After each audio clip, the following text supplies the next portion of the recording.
Kaya sa sako. Ay, abing kita na lang pag kayang bingkitan. Silid mo sa sako yan ay. Tapos mula dito na sa ibabaw. Biglang mabubus yung pit ng sako. Ay, balik na naman sa ilalim. Pag kayang bingkitan. Oo. Lalim na pala. Yan ang nagapa. Kung yan dito sa amin ito. Pagkalapas pa namin sa bato rin. Nagaduwi pa ito. No?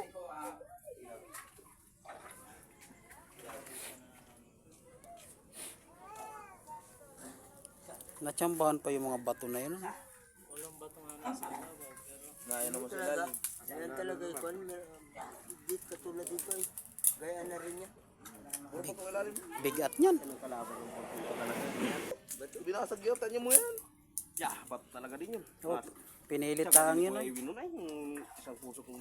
Paglampas naman doon sa bato. Anong ganda naman ng tubig. Pinilit lang yun. Mas malalim din yun dyan. Yung sa nilang din yun. Sa taas. Oh. Ang kasi lalim siguro nito. Magaan pala yung isa na yan. Kaya pala. Yung isa. Kaya daw yan palabas.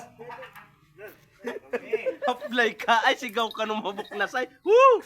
Ginawa ay. Ikaw doy. Wala, ikaw doon. Takot yan, di yan mapunta.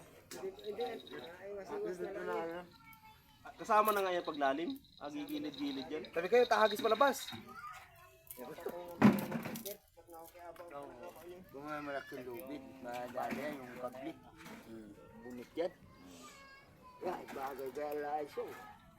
Tapos Ari, isa. ari man yung kasama pag ganun. Kapag kaya kababa, kasama yung pagbaba ng lupa. Kakadakot-kot niya na yung gulong. Ganyan, gulong-gulong lang yung pagilid-gilid lang na ganyan. Ari pati yung dyan, pagkulay sa tabi. Ano? Kasama, basta kasama yung paghukay hanggang sa matapos yung makuha yung tunay na bukal niya. Oh, yun wala. Kabasa ka pala. May malaki ang hukay. Kaya talaga maganda rin yung pagkurado ay. Tulad yung hukay namin sa busay. Bato pa rin yung ilalim na Laking bato, nakapakan nyo. pero ilabas namin. Iso. Maliliit lang na siguro. Pinagulong namin.